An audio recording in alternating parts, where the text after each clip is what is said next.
Good evening. It's 5 o'clock, and I'd like to call the meeting to order. Sean Callan. Here. Julie Chetney. Here. Tom Chapa. Here. Dave Crisafulli. Here. Sean Onmacht. Here. Tim Rice. Here. Jennifer Salazzo. And Leah Norton. Excellent. Thank you. If you all please join us for the Pledge of Allegiance. Pledge allegiance to the flag of the United States of America and to the republic which it stands, one nation, under God, indivisible, with liberty and justice for all.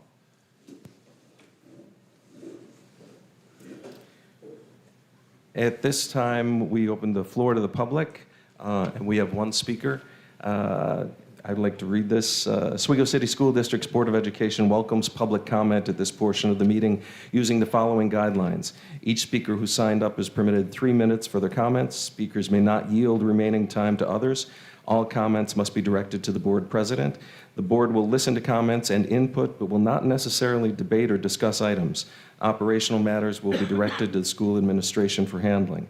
The board is not permitted to address personnel or individual student matters in open session. The board will limit repetitive comments to give time to others wishing to speak, as well as to maintain meeting efficiency.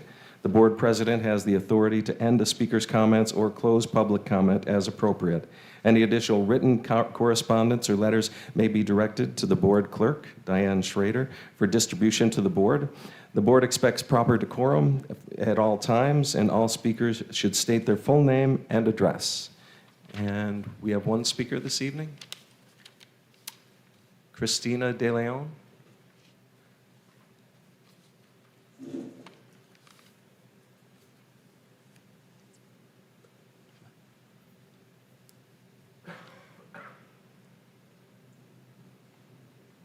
Good evening. My name is Christina De Leon, address 19 Samuel Way in Oswego, New York. I've prepared something to read so I could keep my thoughts together. Good evening, school board members. My name is Christina De Leon. I am the mother of 3 students currently attending the school district. I am speaking this evening in regards to my youngest son, Nash De Leon, who is a current 3rd grader at Riley Elementary. Nash is the only one of my 3 children to solely come up through the school district as we moved here in July of 2021. Nash enjoys learning, playing with his friends, and family time. He can tell you about ancient history without batting an eye and is always curious for new knowledge. As Nash entered 2nd grade, we encountered his first bully, and it has been ongoing ever since. My first documented email to the teacher was January 6th of 2025. There was hitting and name calling. And today, Tuesday, April 21st, 2026, Nash is still dealing with this same bully. I have had countless meetings, emails, phone calls, and messages back and forth with teachers and other administrative staff involved regarding the bullying. It has escalated, often resulting in me initiating meetings with both the principal and his teacher. Unfortunately, nothing is changing the way the other student responds to consequences, while Nash is told to not hit back, even though he is physically assaulted. Nash has come to my car as I pick him up from school every day, in tears, asking why he is constantly bullied. When will it stop? Why does it seem like nothing is being done to correct the other child? I've gone so far as to write an email to the superintendent because I believe that Nash will need to be transferred to another school. Yes, there are bullies at other schools. I recognize that. But with the demographic of the kids around us, he has every right to be safe in a school where all staff are accountable for what happens to their students. Nash's teacher basically disappeared before spring break, and there went the plan that was in place, that his teacher and I had both set into place to help navigate the bullying occurrences. Now there is no plan, and this bully has free rein to do as they please. And I will not allow my son, who is a great student, a great friend, and well-liked by his teachers, to feel like he has to suffer at the hands of another student. Nash has missed valuable learning time being absent, so he can avoid his bully. When is enough enough? Where does a DASA form come into play? because not once has Nash or myself been offered an opportunity to submit one to the school. I feel that bullying against anyone is wrong, especially when it occurs in a place that is supposed to feel safe and provide education. I do hope that my speech makes you aware that there are parents who care, such as myself, and I'm asking for acknowledgement of my continued advocacy of my son. I was unable to print off messages on Parent Square, but I can assure you my involvement has been since day one. I thank you for your time in listening to my matter. I do hope to have a continued positive relationship with the school district, and I am always available for any and all forms of communications and meetings. Thank you once again. Thank you, Christina. We appreciate it.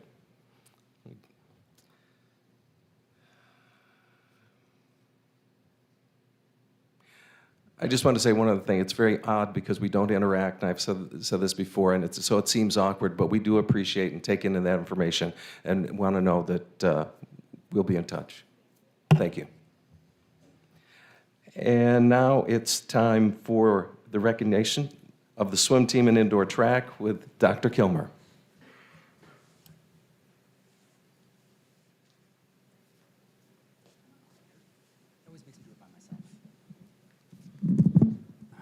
Okay, so we are going to take a couple of minutes to honor some incredible student athletes. We had two teams that really had wonderful season this past winter, both swim and dive and then indoor track as well. But we're gonna take some time to recognize some individuals. We're gonna start off with swim and dive. So I'm actually gonna, these are in order, don't mess them up. So first off, congratulations to the entire swim and dive team for placing second in section A, or in Class A in sectionals.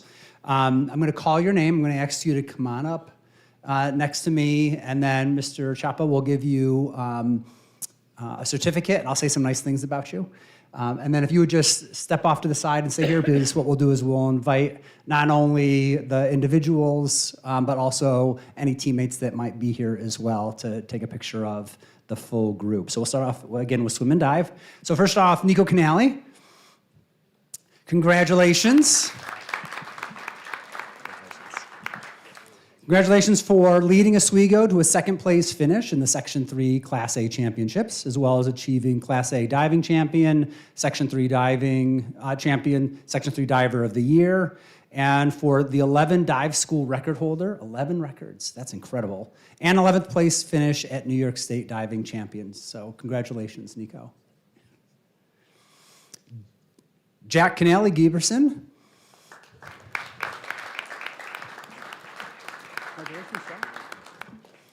Congratulations for leading Oswego to, again, a second place finish in the Sectional 3 Class A championships and for participation in the 200-yard freestyle relay at the New York State Swimming Championships. Congratulations, Jack. Stand next to Nico. You're not going away. Dylan Dinesco.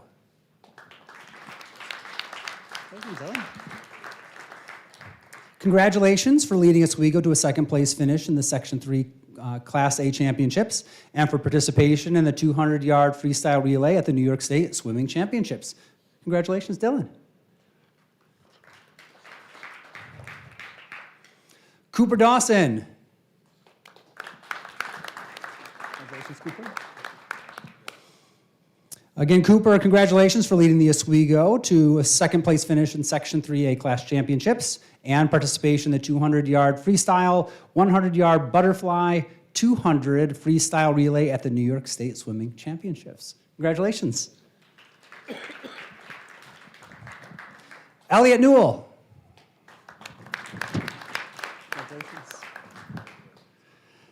Again, congratulations for leading Oswego to a second place finish in the Section 3 Class A Championships and for participation in the 200-yard freestyle relay at the New York State Swimming Championships. Congratulations.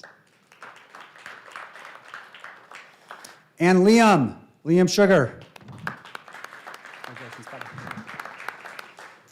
Congratulations for leading Oswego to a second place finish in the Section 3 Class A Championships and for attending the New York State Swimming Championship as a member of the 200-yard freestyle relay team. Congratulations, Liam.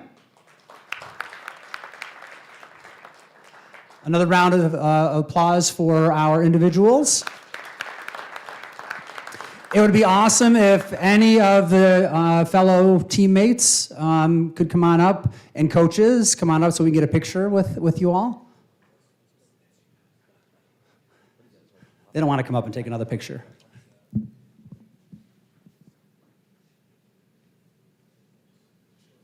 Squeeze in a little bit closer, guys.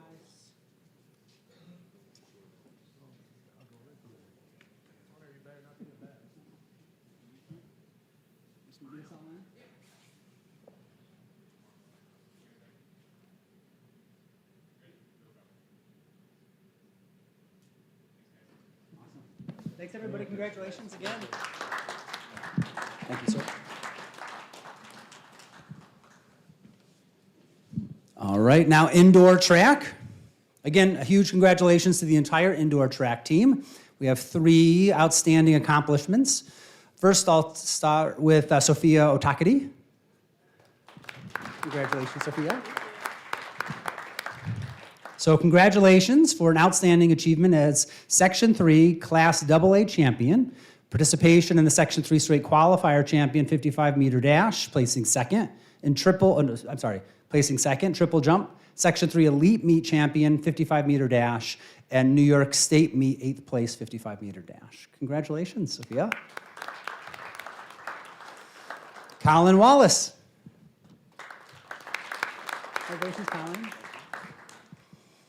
Congratulations for an outstanding achievement as Section 3 Class AA champion, participation in Section 3 Class AA champion 600-meter run, Section 3 state qualifier champion 1,000-meter run, Section 3 elite meet champion 1,000-meter run, and New York State meet and 1,000-meter run. Congratulations. And Mackenzie Van Pattern.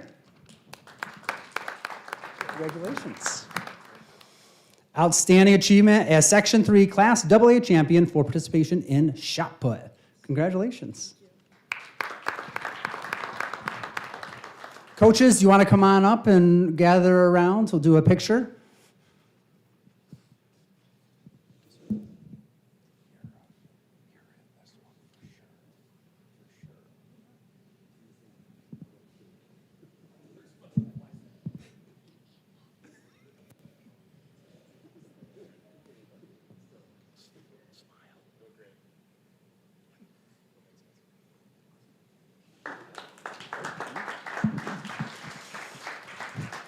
All right. Again, congratulations to all of our winter season athletes and coaches, but in particular for all of you, just incredible accomplishments. You make Oswego, both our school district and our city proud. So congrats and have a great rest of the year. Thank you. Thank you. Thanks for coming, guys. And now it's... Okay. Give him a minute.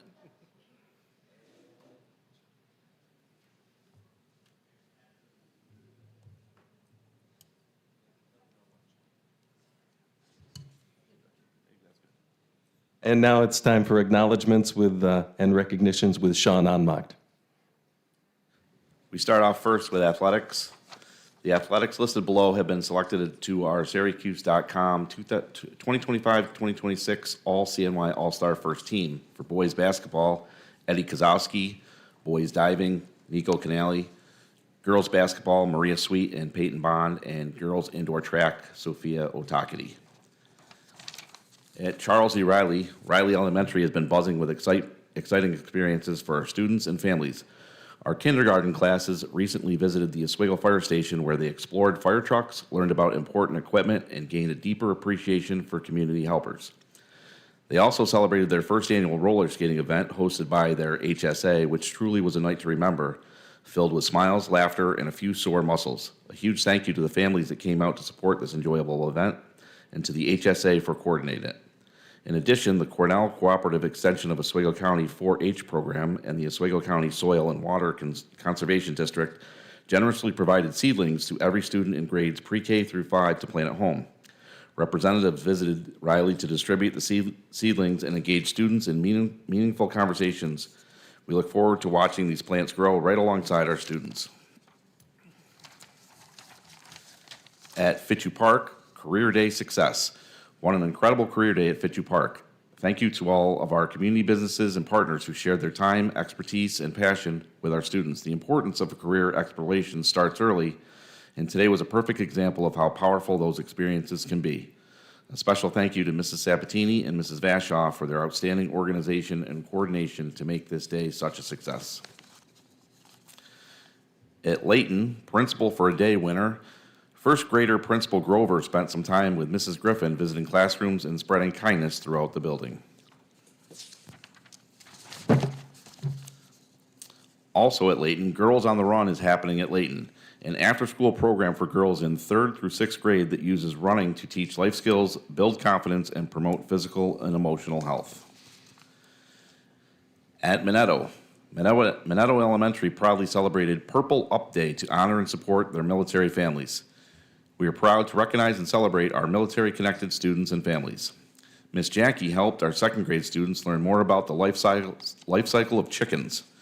The students learned how she feeds and cares for her chickens as well as how to collect eggs. The students loved having an opportunity to hold the baby chicks. At the middle school, OMS Social Studies students made cards for recent honor flight. Students learned about the purpose of these flights and honoring our service men and women.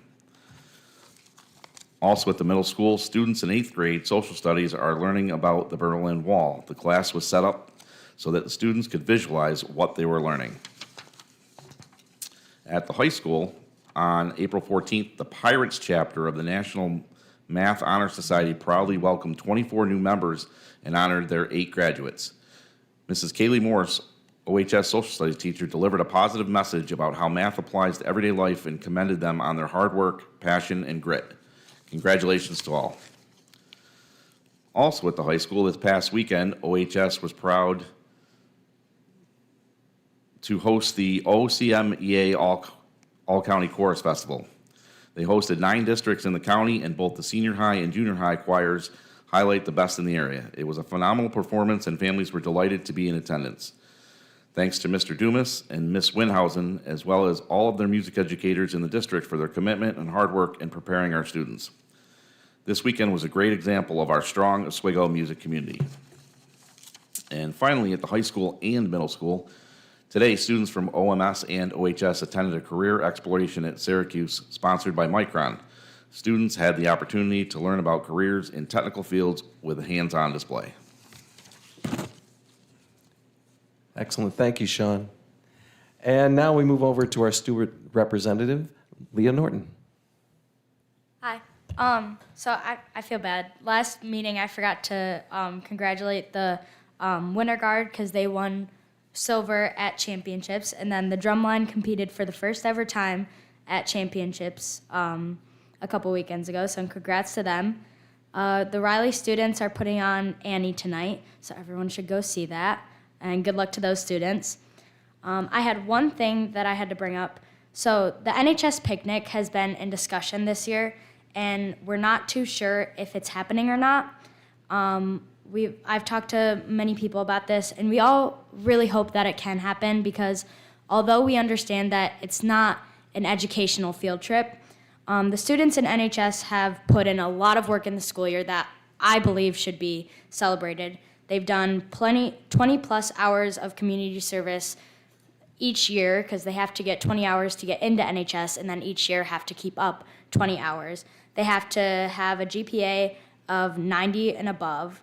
And I believe it's a good way to celebrate the kids who are working very hard that might not often get celebrated. So, and it's not just the advisors who are trying to push this. The students are really trying to push this, and the advisors are just trying to make it happen for the students. So I just wanted to put that in there, and I really hope that it can happen so that these students can be celebrated and be encouraged to keep up the good work that they are doing. And then I did have one question for the board. Is there some sort of policy for, like, if a student passes away, how it's handled at events like graduation or anything like that? I don't know if that can be answered. Okay. Okay, and that's all. Thank you. Excellent. Thank you, Leah. And now we're going to move on to Board of Education. Item A under Board of Education is Resolution for Education Law 2019A, affidavit ballots. Can I get a motion, please? I'll move. Thank you, Julie. Can I get a second? Tim, thank you very much. Discussion? Just so everyone knows, that's a change in the law regarding how we handle affidavit ballots at the election and poll sites. So it just need to be made official because the policy has changed, or the way we do it. Correct, Diane? All right. All in favor? Aye. Opposed? Motion carries 6-0. B, resolution of 2025-2026 academic calendar, the return of unused emergency days. And can I get a motion for that, please? I'll make the motion. Got a motion, Dave, and a second? Second, Sean. Discussion?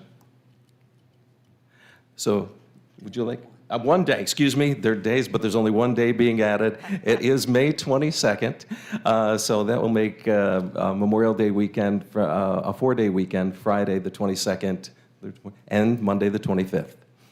Any other discussion? All in favor? Aye. Opposed? Motion carries 6-0 with only one day. And there's one other thing to discuss. We had talked about it earlier, potentially adjusting the calendar for June, for our June meetings. Currently, it's the 2nd and 16th, and we were thinking of potentially moving those. So I wanted to see where we are with that, and if we want to go ahead and take care of that. Do you want it in the form of motion? Yeah, let's make it a motion. Yes, please. That's it. Okay. And can I get a second? A second. Thank you. Discussion. Anyone? Where are we? Are there any issues with it? Are we okay to move those dates? I have absolutely no issues with Yes, you are correct, Dave. You have none. Does anyone else? No? We're all good? So just for clarity, Yes. changing June 2nd to June June 9th, 9th. and June 16th To to June June 23rd, 3rd. just to make sure we have that all on the record. Correct. So the motion is to change Board of Education meeting dates from June 2nd and 16th to June 9th and 23rd. Correct. Excellent. All in favor? Aye. Opposed? Motion carries 6-0. Also, because of that change, our celebration of retirees will now be on the meeting on the 9th. Okay, so we'll start sending out invites for that as well. So now we move on to superintendent's report.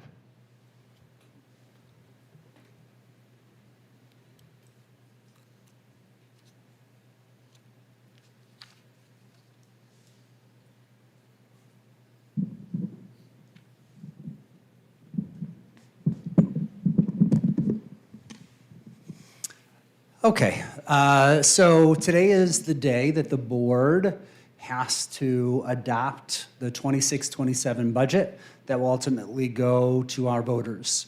We've spent some time reviewing the budget, and today I'm going to review that again with you and also highlight the three-part budget, which is part of the requirement of New York State to make sure it's clear to our community in comparison to others' communities. So, again, the budget is developed with mission, vision, and our core values ultimately in mind. And again, the focus here was on students, student program, not only academic, but extracurriculars as well, and what are the ways in which we can continue to maintain all programming for our students, even though we have a fiscally tight period of time. Our guidelines have remained the same: implementation of rigorous and engaging, equitable and authentic curriculum and instruction and assessments, maintaining excellence while supporting responsive and relevant course offerings, providing experience both curricular and extracurricular that support the varied interests and abilities of all of our students, and supporting the diverse academic, social, emotional, and mental health needs of all students. Again, balancing community expectations for services and programs with the need to be cognizant of the changes in our economy, specifically property values, income levels, state and federal tax laws, and fluctuation of our economic landscape, both local, state, and nationally, engaging in thoughtful short-term and long-range financial planning, engaging our legislators in increased New York State foundation aid, but actually in all funding, especially for some of those mandates that may be new and don't have funding attached to them, recruiting, hiring, and retaining diverse employees of the highest caliber, and cost-seeking efficiencies to further mitigate the financial impact of underfunded and unfunded mandates. Our process, we are coming to the end of the budget timeline. We still do not have a state budget. I don't have any indication as to when we will. So again, all of our revenue projections are based on some assumptions.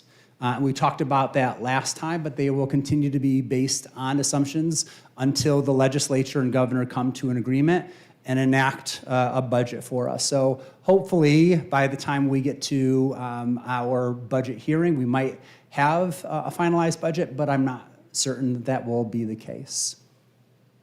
So just to summarize, and these are in those buckets of administrative, capital, and program. I'll kind of come back to those again. But just to highlight some of those key areas within the administrative budget. So when you're talking about salaries, it's about a $42,000 change budget year to budget year, fits specifically with contractual. Equipment, a slight reduction, because we're not looking to buy the same amount of equipment budget year to budget year.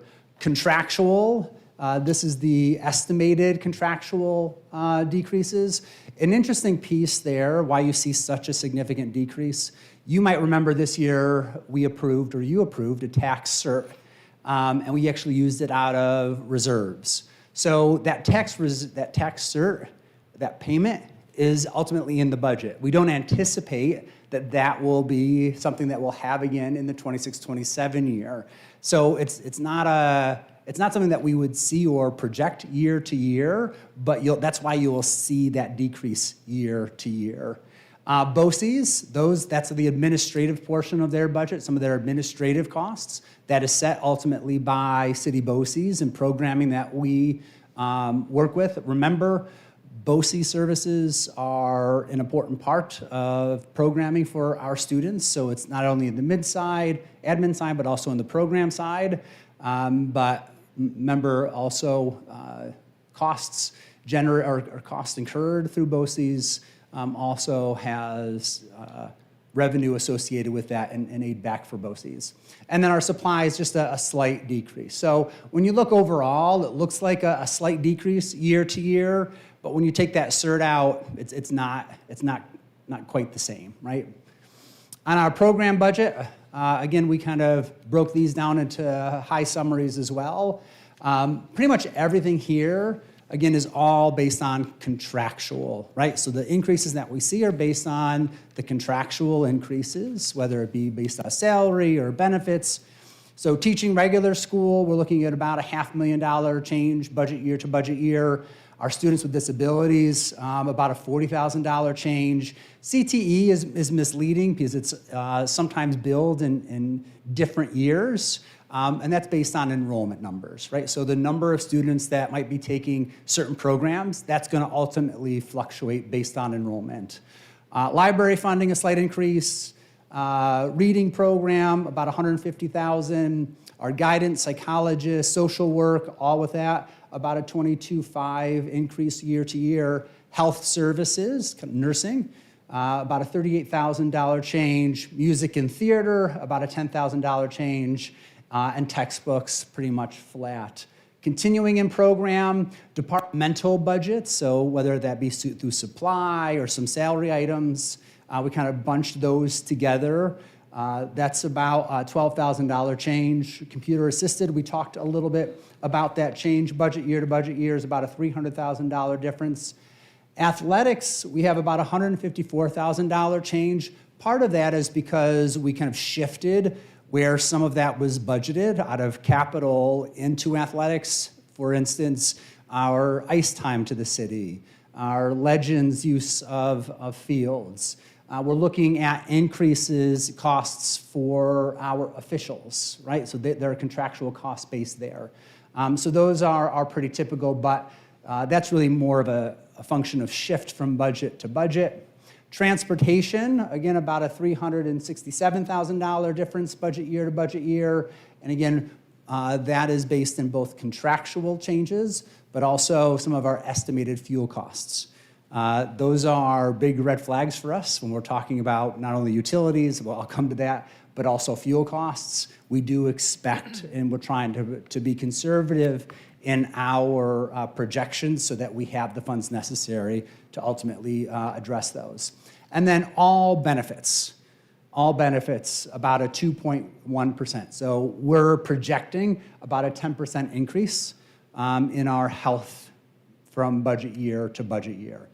So when you look at overall program, we're talking about a $90.3 million to about a $94.2. So about a $3.9 million difference budget year to budget year. Brings us to capital. So capital, again, not a lot of significant changes here. The areas that I would focus in on, again, we've got some contractual changes when you're talking about salary. We talked a little bit about equipment, needing to add some different snow removal equipment because of the construction work that we're doing.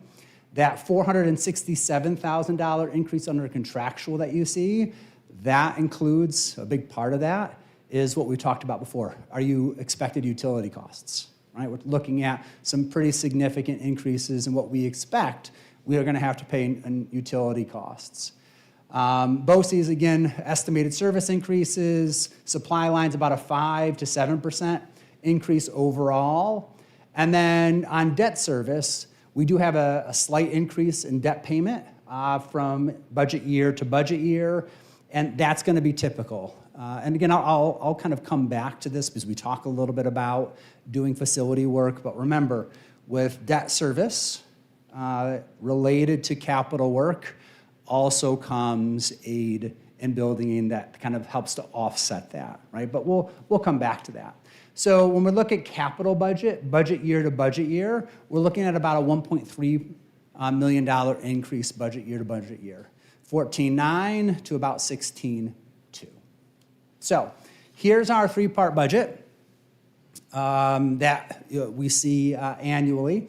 One of the important things is you're looking at the holistic piece of the budget. What's the percentage dedicated to program, percentage dedicated to admin, percentage dedicated to capital? And I think I've talked to you each year. Our hope is that you're right around that 75%, 15%, 10%. And that's always the goal, in the hopes that you're getting a little bit more out of program. And so with the proposed budget, the 26 to 27 proposed budget, program is right around 77.35% of the total budget, capital 13.1, and admin about 9.3. And again, overall, the district historically has done a very good job of trying to prioritize and make sure that pie is divided appropriately, with more than 75% of the budget really dedicated to programming, meaning students ultimately first, and trying to maintain that admin and capital on the smaller side. And we're continuing to do that with the 26-27. I did provide for your reference in the PowerPoint for you and for those at home the history of those budgets as well. So the 26-27 budget does include cuts, right? So when we looked at just simply doing a rollover budget year to budget year, we realized very, very quickly that we had a gap. There was no way we could simply just roll over budget year to budget year. We had to look hard at the budget and look at our programming as a whole and look for areas where we could find savings. Were there areas that we could constrict within our budget without having a negative impact on our program and on students? And so this budget includes about $1.3 million in cuts. Okay, so what's included in that? We did have 2 instructional positions that were truly cuts. In other words, those are our layoffs. We have 18 positions that are going to be reduced budget year to budget year, but based off of attrition and retirement. Okay, so these are retirements, resignations, that we'll be able to eliminate those. We eliminated the Director of Accountability and Improvement. Okay, if you'll remember, we made a shift this year. We shifted Mr. Morgan from that role into the Executive Director of Personnel. We decided to make some shifts in those duties and place them with other administrators within the Ed Center. And then when we added a Director of Counseling and Student Support, we did that funding it through grant services and not through the budget. Right? So both of those end up really helping that bottom line for our budget as well. And something that I've been talking about since I arrived here was how do we leverage state aid anywhere that we can? And we are continuing to do this. Mr. Colucci, the entire team continues to look for what are the ways in which we can leverage BOCES, because BOCES does provide us state aid on the back end when we're talking about expenditures. So revenue for 26-27. And again, some of this is projection, but it gives you a real good picture of what it is that we're looking at. So our pilots remain pretty much stagnant. There might be a slight variation year to year, is about 26 million of our budget. Foundation aid, we're expecting 42.8. Now, that assumption, remember, is a 2% increase in foundation aid. The governor's, the executive budget showed a 1%. Both the Senate and the legislature, right, and the Assembly, both pushed out 2%.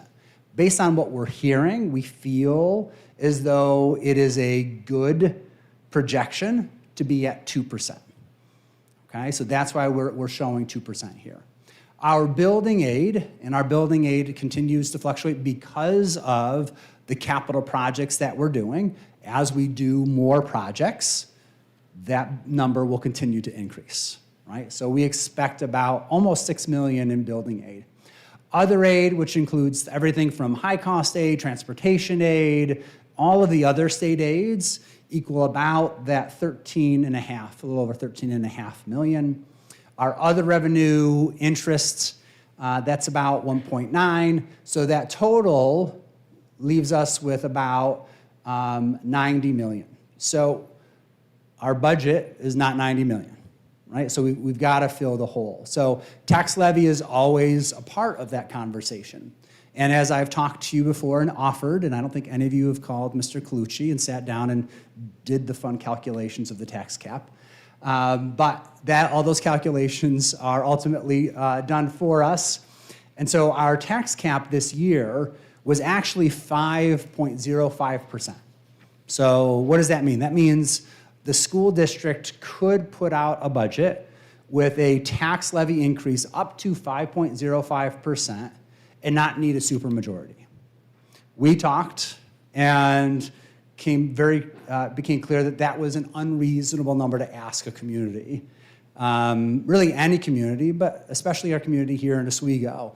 And so when looking at the totality of the budget, the needs in trying to maintain program, this budget has a 2.9% tax increase budget year to budget year. Now, even with a 2.9% increase, we still needed to come up with more revenue. And so how do you make decisions about how do you get additional revenue? Well, that's where we're going to tap into our reserves. The Board of Education over the last 5 to 8 years has done a nice job of trying to help save for times like these. Right? And so we are going to be utilizing about 2.7 million of our fund balance and reserves.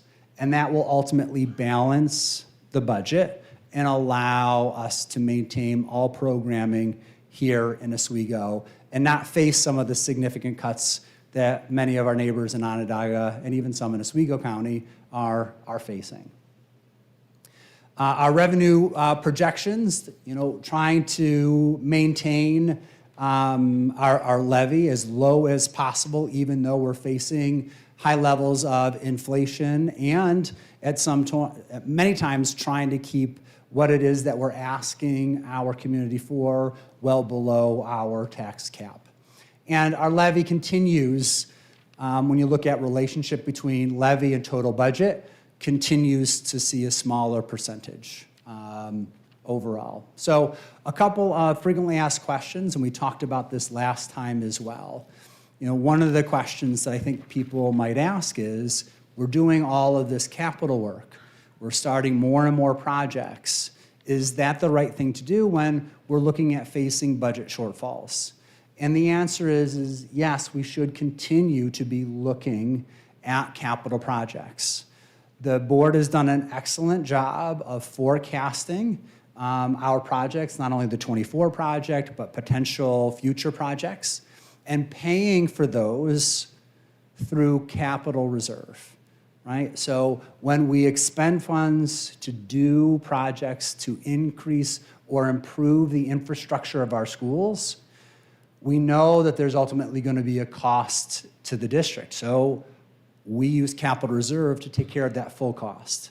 That's why in the 24 project, when we went to the voters, it said very clearly with a 0% tax increase associated with that.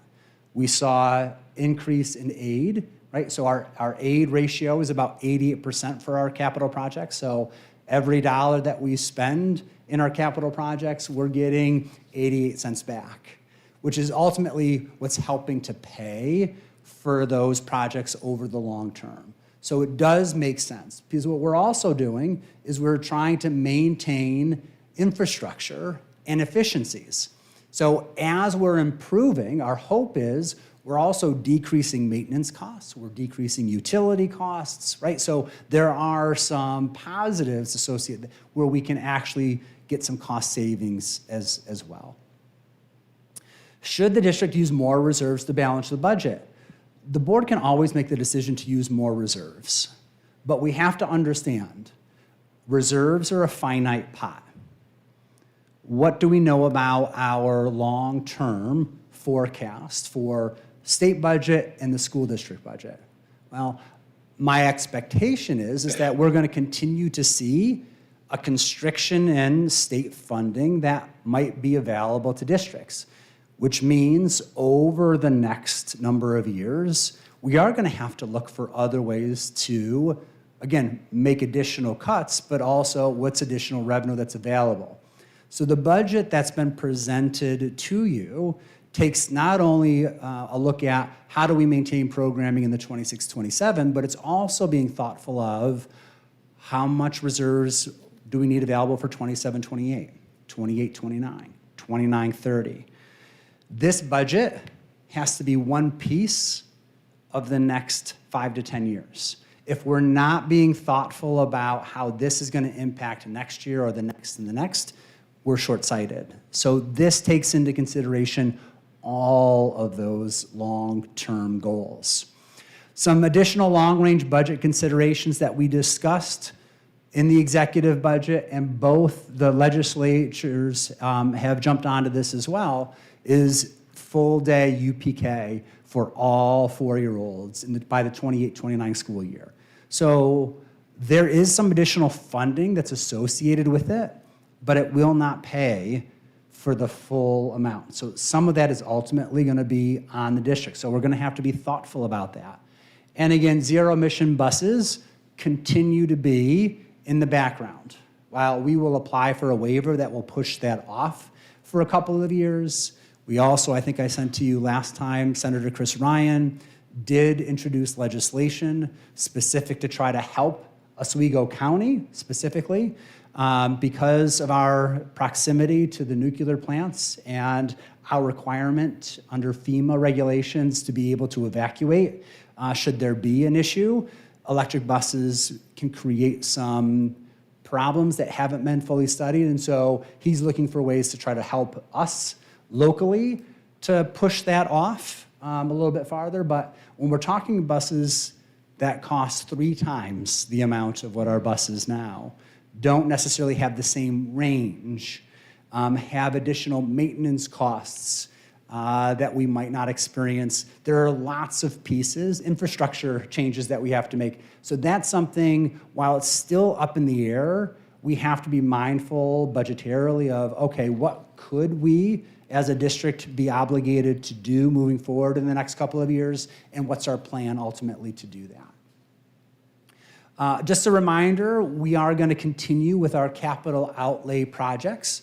We're going to continue in Riley. We've got 2 years going. We're going to finish it out.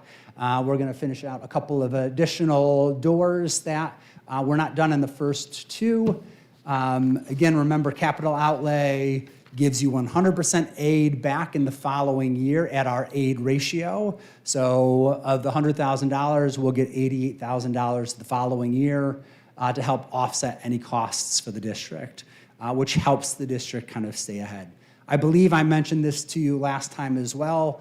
In the legislature's budget bill, there is talk about increasing this from $100,000 to $250,000.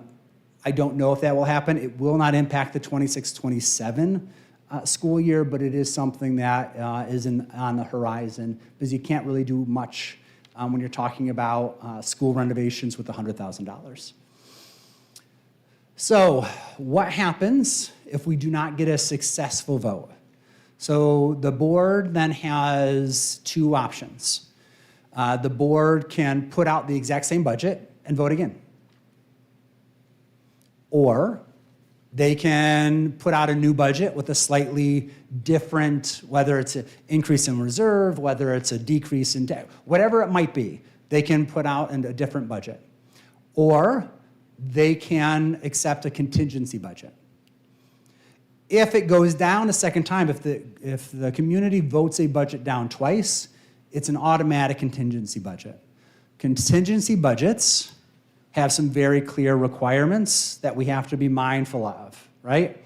So the tax levy would end up staying flat, right? So we would have to find those additional funds in additional cuts or increase in reserves. And then what we would have to do is there are a number of requirements under a contingency budget which would restrict use of our buildings. So any non-health or safety or preservation of facilities related equipment purchases, we can't. Any community or non-school use of facilities are out unless they are paying full amount, right? It would have to be a neutral cost, meaning we'd have to calculate power, HVAC, manpower, every single thing. Many school districts, if they're in a contingency, they end up just shutting facilities down because it's so difficult ultimately to calculate. And then any transfer to capital items would also be restricted. So a contingency budget ultimately restricts the district in how they typically might serve the community. So some fast facts.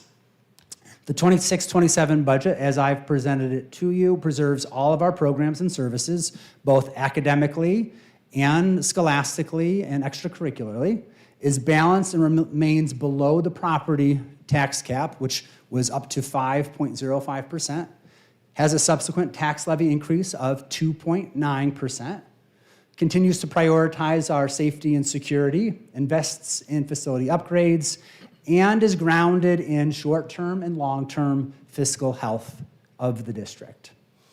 So our proposed propositions, there is the budget vote, Board of Education election, 3 seats are open this year.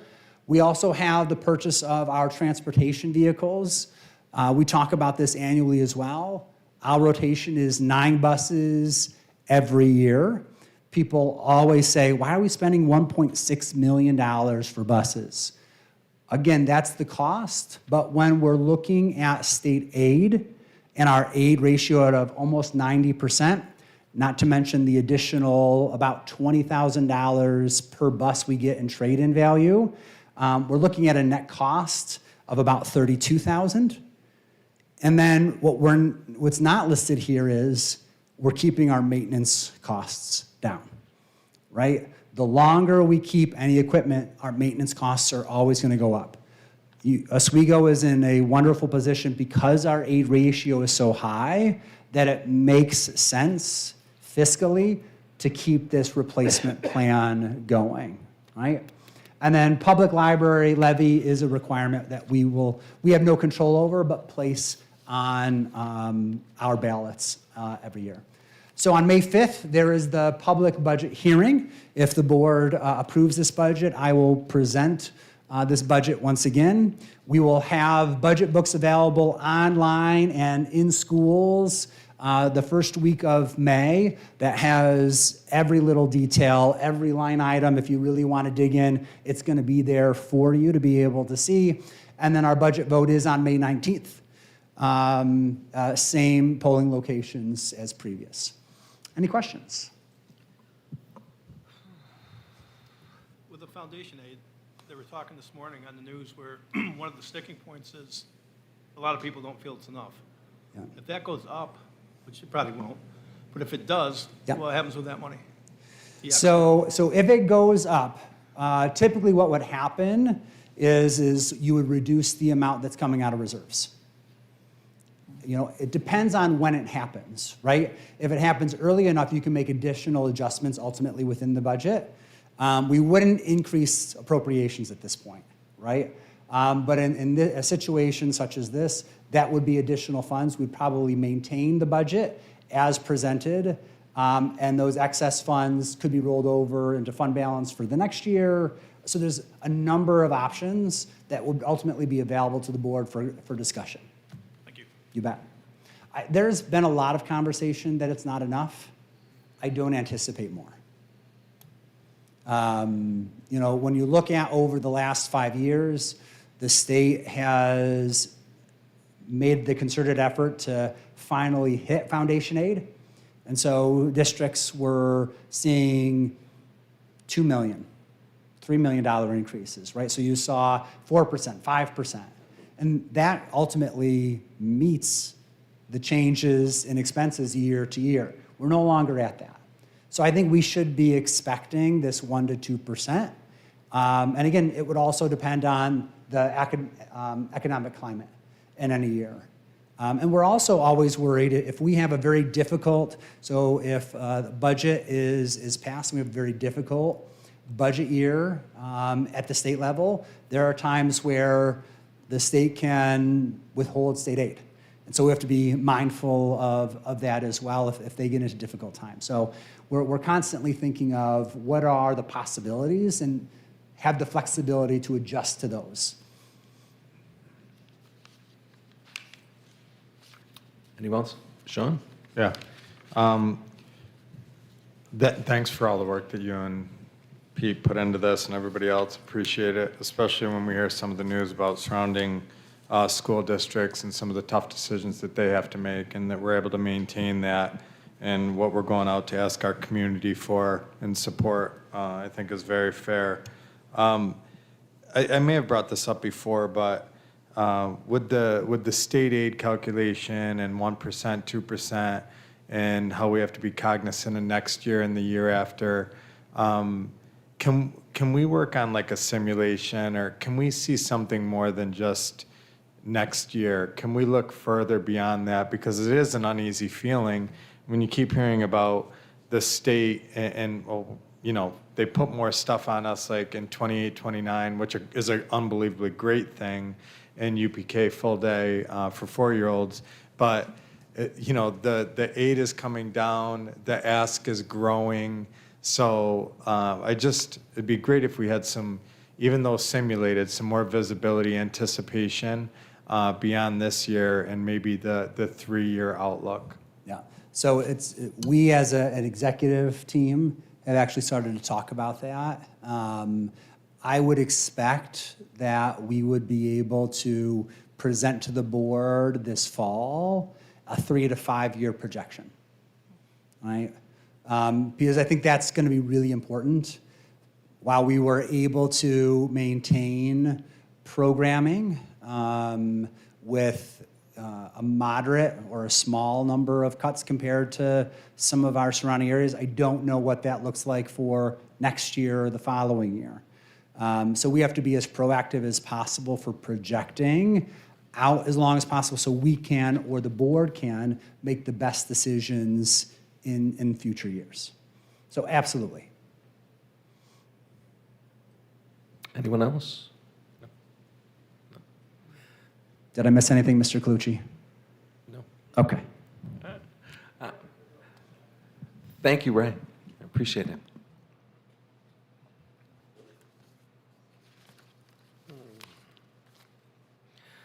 And I don't believe we have any committee discussions, so we'll move on to the consent agenda. Items A through I, if I get a motion for items A through I for the consent agenda. Move it. Thank you, Tim. A second. Second, Sean. Any discussion? All in favor? Aye. Opposed? Motion carries 6-0. On to curriculum, and that is item A, agreement between Oswego County City BOCES and the Oswego City School District. Can I get a motion, please? Thank you, David. A second? Second. Thank you. Thank you, Sean. Discussion. I would just like to say, we just talked about it in the budget and how much we rely on BOCES, and for those of us that went out to their annual meeting, you get to see the benefits. It's a great resource for us, and I appreciate Dr. Kilmer. We're utilizing it to the best we can, so we appreciate that. All in favor? Aye. Opposed? Motion carries 6-0. And now on to personnel. I have 2 items that I would like to add to personnel. If I can get a motion to amend personnel with items K and L. Can I get a motion? Moved in there. Thank you, Tim. And a second? Thank you, Sean. No discussion, since it is personnel. All in favor? Aye. Aye. Opposed? Motion carries 6-0. Now we will vote on personnel in total from A through L. Can I get a motion, please? Thank you, Sean. And a second? I'll second. Thank you, Julie. No discussion again since it's personnel, so all in favor? Aye. Opposed? Okay, motion carries 6-0. And now we'll move on to finance. We'll break these down. Item A, resolution to adopt the 2026-27 budget proposal and the 2026-27 property tax report card. Can I get a motion, please? I'll move it. Thank you, David. And a second? Anyone? Thank you, Tim. Discussion? Anyone? No? All in favor? Aye. Aye. Yeah, roll. Oh, thank you very much on that. I appreciate it. We do have to a roll call on this one, so would you like to do it? Thank you, Diane. You're Yeah. ready. Sean Callan. Yeah. Julie Chutney. Yes. Tom Chapa. Yes. Dave Crisafulli. Yes. Sean Onmet. Yes. Tim Rice. Yes. Excellent. Motion carries 6-0. And now on to item B, establishment of Fitzpatrick Clean Energy Center Scholars Program Scholarship. Can I get a motion, please? Move it. Thank you, Tim. And a second? Second. Thank you, Sean. Any discussion? I just like to say thank you. It's a great program. 2 $2,500 scholarships will be awarded and to encourage scholars and students to explore STEM in education or in their careers. So I think it's a wonderful thing. So can we, any other discussion? All in favor? Aye. Aye. Opposed? Motion carries 6-0. Can I do items in C and D together? Donation from National Marine Sanctuary Foundation Sanctuary Community Fund and a donation from Charities Aid Foundation America. Can I get a motion? I'll move. Thank you, Julie. And a second? Thank you, Sean. Any discussion? Again, just thank you very much for both of those donations and also for the Marine Sanctuary Foundation because it's going to work with our social studies students. So, all in favor? Aye. Opposed? Motion carries 6-0. Can I do E, budget transfer of funds to athletics? Can I get a motion, please? Thank you, Sean. And a second? Thank you, Tim. Any discussion? All in favor? Opposed? Motion carries 6-0. And item F, consulting agreement between Oswego City School District and Daskalakis Psychological Services, PC. Can I get a motion, please? I'll move. Thank you, Julie. And a second? Thank you, Tim. Any discussion? All in favor? Aye. Opposed? Motion carries 6-0. And if I can group items G through I, for Resolution Landscape Structures Contract Award, Resolution for Siemens Contract Award, and Day Automation Contract Award. Those are all for the capital improvement project for 2024. Can I get a motion for that? I'll make the motion. Thank you, David. And a second? Second. Second, Julie. Any discussion? All in favor? Aye. Opposed? And motion carries 6-0. And now it's time for items from the board. Do we have any items from the board? Oh, yeah, I have something. Sure. Just as a reminder, on Monday evening here in the cafeteria, that's the 27th, we will be hosting a presentation that'll be put on by Roseanne Bain, and it's called Creating Safe, Welcoming Schools for Every Student. I think it's an important topic that I would love for hopefully our community members take advantage of coming in and listening to Roseanne. She's a wealth of knowledge in that space. I also wanted to give a shout out to the middle school for another amazing production of The Little Mermaid. And it goes without saying, the talent in our schools it's unbelievable to me. It's like these aren't even high school kids or middle school kids. It's so amazing. But to further that, the dedication and commitment that the teachers and instructors have for these kids in this program is to be commended. So shout out to everyone. Thank you, Julie. Anyone else? I just wanted to say, we went to the Fitzhugh Park Career Day, which was awesome. And it was great to see all the different opportunities. We spoke before when we went to the trades and union career day that was here at the high school. And in passing, Ray and I were talking, and he said, want to move it down to sophomores, bring it down. But then in essence, he really said, bring it down all the way to the elementary schools where those kids can see themselves and see their potential and possibility. And it was really great to see that in action over at Career Day and to meet all the different possibilities. And the kids were having a great time. And there was also, I'm going to make one leap, there was someone there from Daniela's Steakhouse. And he was handing out little chef's hats to kids. And all the kids were walking around with little chef's hats on, which was great. And then I said, have you been in contact with the people at BOCES? And he said, no. I said, it's a great resource. So then we went out to BOCES for their annual meeting, which was wonderful. And all the kids, of which we had, I believe, 8 students in that program, at least 8, prepared a wonderful dinner, took care of front of house, back of house, everything. And it was a wonderful dinner. So I took the card from Daniela's Steakhouse over to the chef and put him in contact. So hopefully those types of pathways and connections are things we need to look for in the future as we move into the portrait of a graduate, because making all those connections. So I appreciate all that work, and I just wanted to say that. Anything else? No?